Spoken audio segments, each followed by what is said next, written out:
po ako sa Pangilaw ngayong gabi. Kaya po ang huli ko. May ilang hipon din. Palaka. Yan.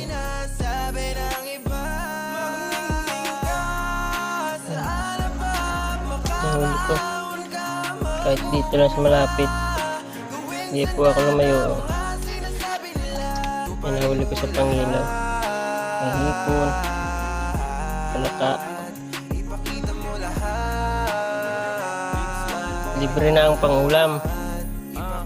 Libre na ang pangulam bukas. So yun lang po. Marami pong salamat. Sana po ay supportahan nyo ang aking video. Paki-follow, like, and share na lang po. So yun po.